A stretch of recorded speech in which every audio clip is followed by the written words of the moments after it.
مسلمانانی بەڕێز وتاری ئەمڕۆمان بەناو نیشانی تاکە کەشتی لە ناو گێژاوی قەیرانەکاندا لە ڕوانگەی ئاینی پیرۆزی ئیسلامدا.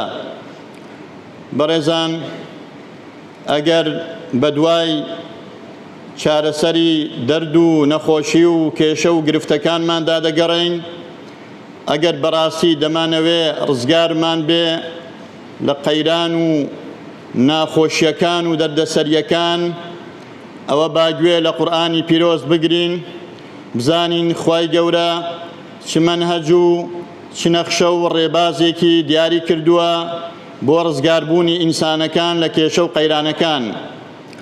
خوای پەروەردیگار لە سوورەتێکی کورتی قورئاندا کەوا بە چەند وشەیەکی کورت هاتووە تەواوی ئەو هۆکارانەی کەوا دەبێتە مایەی ڕزگاربوونی ئینسان بەگشتی لە کێشە و قەیرانەکان دیاری کردووە. دەفەرمێ: أعوذ بالله من الشيطان الرجيم والعصر إن الإنسان لفي خسر إلا الذين آمنوا وعملوا الصالحات وتواصوا بالحق وتواصوا بالصبر. ئەم سوورەتە کورتەی قورئانەکە بەرواڵەت کورتە، بەڵام کێشەی هەرچی عالەمە چارەسەر دەکات. دەفەرمێ هەرچی ئینسان و مرۆڤە لە ناو زیان و زەرەردا ژیان دەباتە سەر. لەفی خوسر سەرەتا دەفەرمێ سوێن بە عەسر و زەمان و کات، یان سوێن بە کاتی عەسر، واتە بۆ دڵنیایی ئێمە خوای گەورە سوێن دەخواوە، ئەگەر نا پێویستی بە سوێند نییە. دەفەرمێ هەرچی ئینسانە لە ناو زیان و زەرەردا ژیان دەباتە سەر. جا لە زمانی عەرەبیدا کەفی بەکارها لە ناو جوملەدا، واتە ئەو شتە دەخاتە ناو شتێکی بڵێن زەرفێکەوە، شتێکی واوە کە نەتوانی لێی بێتە دەرەوە. لەفی خوسر واتە وەکو چۆن قاپە ئاوێک کە قاپەکە دەورەی ئاوی دا و ئاوەکە ناتوانێت تا لەناو ئەو قاپەدا بێتە دەرەوە، ئینسانەکانیش دەفەرمێ هەمویان دەورە دراون بە زیان و زەرەر و خەسارەتمەندی. تەنها کێ نەبێ، کێ ڕزگاری دەبێ و کێ ڕزگاری بووە؟ إلا الذين آمنوا وعملوا الصالحات وتواصوا بالحق وتواصوا بالصبر. مەگەر کەسێکەوە خاوەنی ئەم چوار سیفەتە بێ، هەر گەل و میلەتێک خاوەنی ئەم چوار سیفەتە بوو، ئەوە ڕزگاری دەبێ و دەتوانێت خۆی ڕزگار کات. یەکەمیان ئیمان، بوونی ئیمان، ئەو ئیمانەی کە خوا دەیهەوێت. دووهەمیان عەمەل و کردەوەی باش. سێهەمیان ئامۆژگاریکردنی یەکتر لەسەر دەستگرتن بە حەق و ڕێبازی حەق و ڕاستی. چوارەمیان پش و درێژی و ئارامگرتن لەسەر ئەم ئامۆژگاریکردنە و ئەم وەسیەت بە حەقا. بەڕێزان، ئێمە لە مەسەلەی خاڵی یەکەم و دووەمدا وەکو موسڵمان زۆر کێشەمان نییە. ئێمە هەمیشە ئیمانداری زۆرمان هەبووە و خەڵکی چاکەکاریشمان زۆر بووە، خەڵکانی ساڵح و باشمان زۆر زۆرە و لە هەموو سەردەمێکدا هەبووە. بەڵام گرفتی گەورەی ئێمە کە ئومەتی ئیسلامی بەرەو فەوتان برد و بەرەو مردن برد لە خاڵی سێهەمدایە، وتەواصوا بالحەق. کاتێک پشمان لەم ئەرکە کرد، کاتێک ئەم واجیبەمان واز لێهێنا، ئەوە هەموو دەردەسەری و هەموو زوڵم و ستەم و هەموو گەندەڵیەک لەسەرمان کۆبوویەوە تا ڕۆژمان بەم ڕۆژە گەیشتووە کە دەیبینین. تەواصوا بالحەق کارێکی مشتەرەکە لە بینی تاکەتاکەی موسڵماناندا، وشەی تەواصەو بۆ خۆی ئەوەی لێوەردەگیرێ. واتە ئەم ئەرکە ئەرکێکی گشتیە لە سەرشانی هەموو موسڵمانێکە. ئەمە تایبەت نییە بە کەسانی خوێندەوار و زاناوە، ئەمە تایبەت نییە بە کەسانی ڕۆشنبیرەوە، ئەمە تایبەت نییە بە کەسانێکەوە خاوەنی دەسەڵات و پلەپایەن، بەڵکو هەموو تاکەتاکەی موسڵمانان دەبێ هەڵبسن بەم ئەرکە کە پێی دەگوترێ ئەمر بە چاکە و ڕێگری لە خراپە. هەمویان هەست بەوە بکەن کاتێک خراپەیەک دەردەکەوێت لە دەور و بەریدا، دەبێ خۆی بە بەرپرسیار بزانێ بۆ نەهێشتنی ئەم خراپەیە. ئێمە تا کاتێک موسڵمانان ئەم سیفەتیان تێدا زیندوو بوو، باشترینی هەموو نەتەوە ئومەتەکانی سەرزەوی بووین بە نەسی ئایەت خوای گەورە دەفەرمێ كنتم خير أمة أخرجت للناس تأمرون بالمعروف وتنهون عن المنكر وتؤمنون بالله ئێوە باشترینی هەموو ئومەتانی سەرزەوین بۆ سوود و قازانجی خەڵک هاتوونەتە مەیدان و بەدەرخراون بۆچی بە چ هۆکارێکەوە ئەم ئومەتە لە هەمووی باشترە تأمرون بالمعروف وتنهون عن المنكر لەبەرەوەی ئێوە فەرمان بە چاکە دەکەن و ڕێگریش لە خراپە دەکەن ناڵن خراپە لە ناوتاندا گەشە بکا و بڵاو بێتەوە هەمیشە خەریکی بڵاوکردنەوەی چاکە و چاکەکارین لە ناو یەکتردا لەبەر ئەوەی ئێوە باشترین ئومەتن کەواتە کاتێک ئەم سیفەتە نەما دەبینە ئومەتێکی دواکەوتوی خراپ لە ڕاستیدا تا ئەم سیفەتەمان تێدا بوو باشترین و پاکترین و پێشکەوتوترین و بەهێزترینی هەموو گەلانی سەرزەوی بوون هیچ کەسێک هیچ گەلێک زاتی ئەوەی نەبوو پڕ بە چاو سەیری موسڵمانان بکا و تەماعی داگیرکاری تێدا هەبێت و هیچ کەسێک نەیدەتوانی لە ژێر سێبەری ئیسلامدا زوڵم بکا و گەندەڵی بکات ڕاستە ناوە ناوە خەڵکانێکی خراپی شەر هەبووە و وەکو لە ناو هەموو گەل و میلەتێکیشدا هەر دەبێت بەڵام بە شێوەی عموم و گشتی بەڕاستی هیچ میلەتێک نەبوو وەکو میلەتی موسڵمان پێشکەوتوتر و پاکتر و چاکتر بێت بۆیە بەڕێزان ئێمە ئێستا باجی ئەوەیە دەیدەین هەرچی ئەم زوڵم و گەندەڵیەکەوە لەسەرمان کۆبووتەوە لەبەر ئەوەیە چونکە ئەم خاڵی سێهەمەمان جێبەجێ نەکرد ئەمر بە چاکە و ڕێگری لە خراپەمان پشتگوێ خست هەر کەسە گوتمان عیلاقەی ئەوەم چییە من هەر کەسەمان مەشغوڵی کاری خۆمان بووین هەر کەسەمان ڕێگەی تایبەتی خۆمان گرتەبەر وازمان لەوە هێنا کە ئێمە بەرامبەر بە خاک و وڵات و میلەت بەرپرسیارین چاومان داخست لە هەموو شتێک بە ناوی ئەوەی کە موسڵمان نابێت تەماعی هەبێ موسڵمانی تەقوادار نابێ عەلاقەی سیاسەتی هەبێ نابێ گوێ بداتە ژیان هەر ڕۆژێک و دوو ڕۆژە و تێدەپەڕێ و دەڕوا ئێمە بەم فکرە سەقەتە بەم بیر و باوەڕە پوچە کە ئەوە دوورە لە ئیسلامەتی بەڕاستی ئێمە ماڵوێران بووین خراپەکاران بوونە سەرکردە و چاوساغی میلەتی موسڵمان بەداخەوە ئەم ئەرکە بەڕێزان ئەوکو گوتمان ئەرکێکی دەسە جەمعیە بە تاکە کەس ناکرێت بە هەموو چین و توێژەکان دەکرێت مەسئلەی دەرکەوتنی زوڵم و گەندەڵی و خراپەکاری وەکو ئاگر وایە هەموو ئاگرێک هەرچەند گەورە بێ بەڵام سەرەتا لە پڕشکە ئاگرێکەوەیە پەیدا دەبێت بەڵام کاتێک من گوێم پێ نەدا تۆ گوێت پێ نەدا گوتت خۆماڵی من نییە با بسووتێ دوای ئەم ئاگرە پەرە دەسێنێت دوایی هەمومان زەرەر دەکەین لێی هەموو کشت و کاڵی هەموو لایەکمان دەسووتێنێ و ماڵی هەمومان دەسووتێنێ ئەو کاتە هەرچەندە هاوارکەین فریامان ناکەوێت زوڵم و ستەم و گەندەڵیش بەم شێوەیەیە سەرەتا لە شتێکی بچووکەوە دەست پێ دەکات ئەگەر من گوێم نەدایە و تۆش گوێت نەدایە و کەس گوێی پێ نەدا ئەنجا ئەمە پەرە دەسێنێ و ئاگرەکە تاوای لێدێ تا ئەو کاتەی بە هۆش خۆمان ناینەوە تا لە تینی ئاگرەکە بەخەبەر دێین و ئەنجا دەزانین کەوا چکارە ساتێک قەوماوە پێغەمبەری خۆشەویستمان صلی الله علیه وسلم دەفەرمێ گوناح خاڵێکی ڕەش لەسەر دڵی ئینسان پەیدا دەکات لە سەرەتاوە ئەگەر تەوبەت لێ کرد و وازت لێ هێنا ئەو خاڵە ڕەشە نامێنێ دڵەکە ساف دەبێتەوە ئەگەر بەردەوام بووی لەسەری ئەم خاڵە ڕەشە بڵاو دەبێ بەناو دڵتدا و گەورە دەبێ و پەرە دەسێنێ تا هەموو دڵت دادەگرێ و پاشان دەبی بە خاوەنی دڵێکی ڕەش کە خێری لێ نابینی کە هەست بە ئاسوودەی و ئارامی ناکەی لە ژیانتدا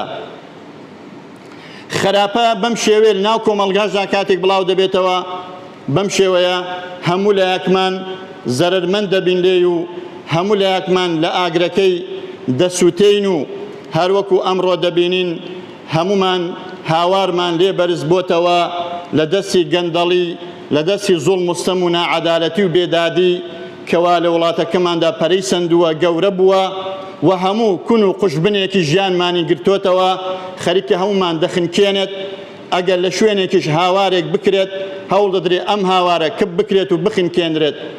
بۆیە بەڕێزان ئەوە باشترین بەڵگە و نەمونەیە کاتێکەوە ڕێگە لە خراپە نەگیرە، کاتێک دەستی زاڵم و ستەمکار نەگیرە لەوەی کەوا زوڵم بکات. بەم شێوەیە حاڵمان بەم شێوەیە لێدێ کە ئەمڕۆ تێیداینە هەموو چین و توێژەکان هاتوونەتە دەنگ هاوار دەکەن بەڵام کەس بە هاواریانەوە نایەت. بەڵام بەڕێزان دەبێ بزانین ئەم داری گەندەڵیە، ئەم داری زوڵمە ڕێگەکەی قوڵە، ڕێگەکەی تەنها ناگەڕێتەوە بۆ ئەم چەند ساڵەی حکومڕانی کوردی، بەڵکو دەگەڕێتەوە بۆ ئەم سیستەمە حکومڕانی کە لە وڵاتانی عەرەبی و ئیسلامی داماوەی 100 ساڵە پەیڕەو دەکرێت. دەگەڕێتەوە بۆ ئەم کاتەی کەوا داگیرکەران هاتن دەستیان بەسەر وڵاتانی ئیسلامیدا گرت و بۆ ئەوەی هەرچی خێر و بێر و نەوت و هەرچی هەیە بۆ خۆیانی ببن.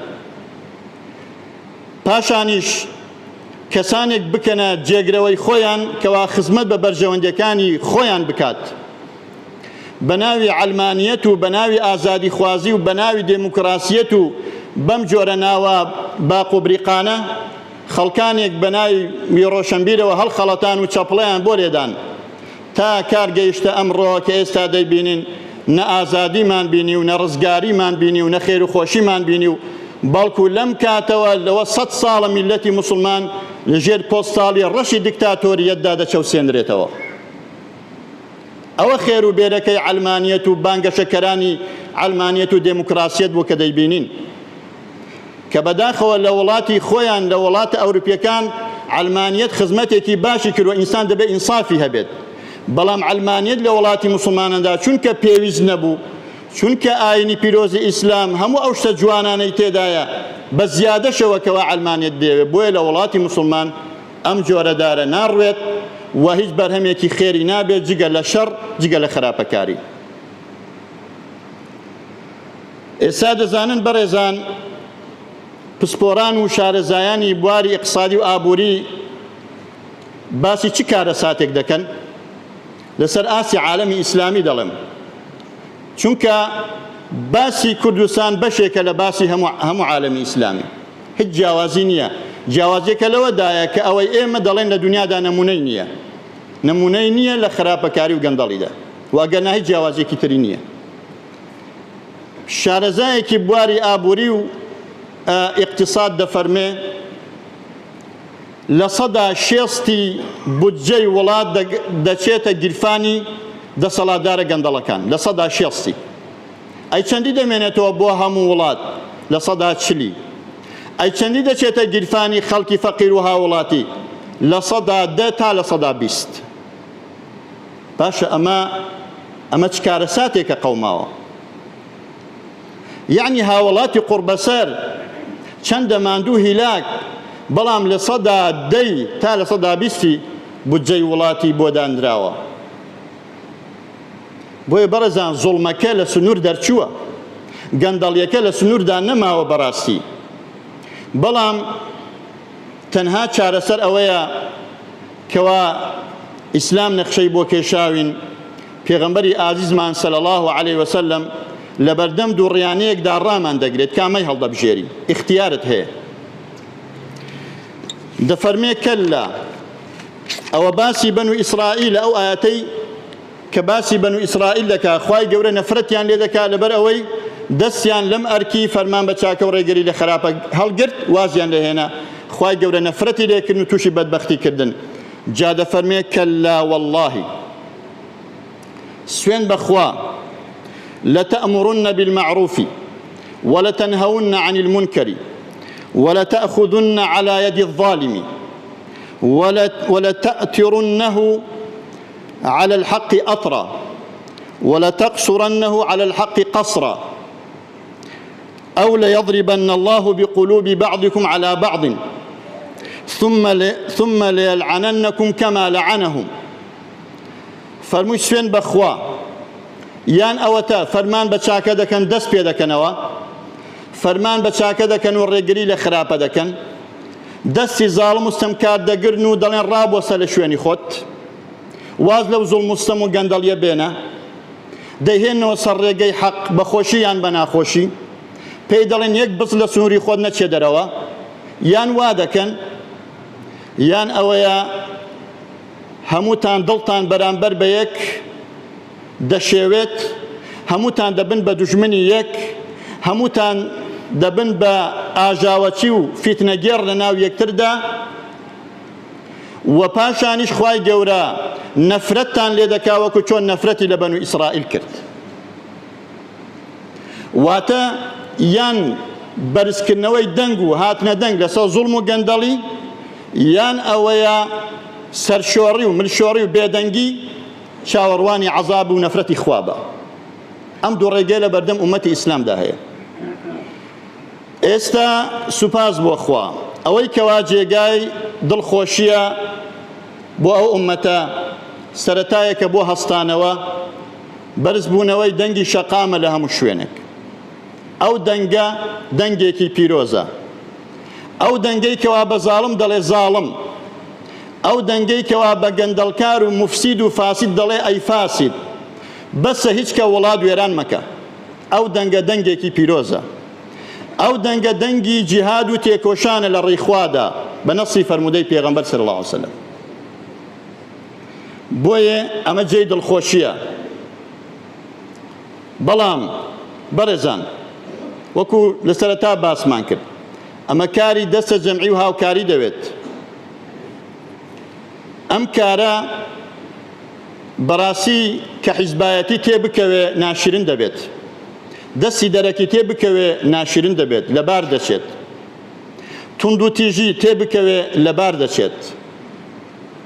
چونکە نابێ بەڕاستی ئێمە ڕێگە بدەین کەوا سەرە ڕای ئەو هەموو نەهامەتی و نەکبەتیانی بەسەرمان هاتووە، توند و تیژی و خوێن ڕشتنیش لە بینی ڕۆڵەکانی میلەتدا بکەوێتەوە.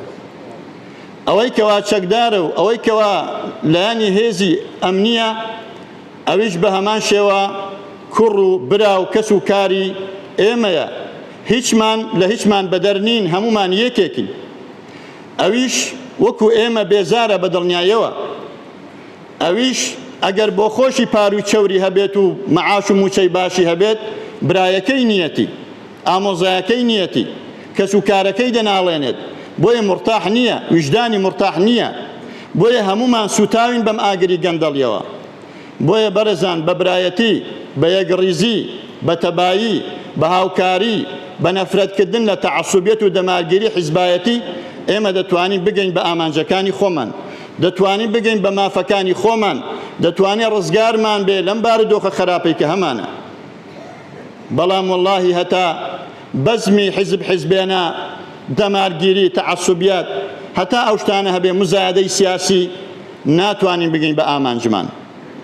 بۆیە تکایە بە ئەو دەنگە پیرۆزە تێک نەچێ، وریابین و هێمنی و ئارامی وڵاتیشمان بپارێزین بە شێوەیەکی ئاشتیانە و مەدەنیانە و ڕێک و پێک، با ئەم دەنگە هەر بەرز بێ و کۆڵ نەدەین، سەبر و ئارامی هەبێ لەسەر ئەم ڕێگەیە، بە دڵنیاییەوە ئەوەی سەبری هەبێ خوای گەورە سەرکەوتووی دەکا و یارمەتی دەدا. لە خوای گەورە داواکارم و دەپاڕێمەوە، خوای گەورە ئەم میلەتەمان و تەواوی میلەتی موسڵمان سەربەرزکە. خوای گەورە لە دەستی زاڵم و ستەمکارە بمان هێنیتە دەرەوە. خوای گەورە بمان خاتە ژێر سێبەری عەدالەتی ئیسلام و ئەو حاکم و دەسەڵاتدارانەی کەوا لە ژێر سێبەری ئیسلامدا حکومڕانی دەکەن و بە عادیلانە و دادپەروەرانە و سەیری میلەت و مافی میلەت دەکەن. خوایە بۆ خاتی ناوە جوانەکان لێت دەپاڕینەوە، خوای ئیسلاحی حاڵمان کەی، خوایە حاڵمان لەوە خراپتر نەکەی، خوایە گیان بە لوتف و کەڕە و میهرەبانی خۆت دەرگای فەزڵ و ڕەحمەتی خۆت بکەیتەوە لەسەرمان. خوایە گیان هەموو ئەو ناخۆشیانە، هەموو ئەو نەخۆشی و دەرد و وەبا خراپانەی کەوا یەقەی گرتوین، خوایە هەڵیگری لەسەرمان یا ڕەب العالەمین. خوایە شفای نەخۆشەکانمان بدەی، خوایە شفای نەخۆشەکانمان بدەی، خوایە شفای نەخۆشەکانمان بدەی، بە تایبەتی ئەوانەی کەوا داوای دوعای شفایان کردو، خوایە شفای عاجیل و خێرایان بۆ بنێری یا ڕەب العالەمین و یا ئەکرەم الئەکرەمین.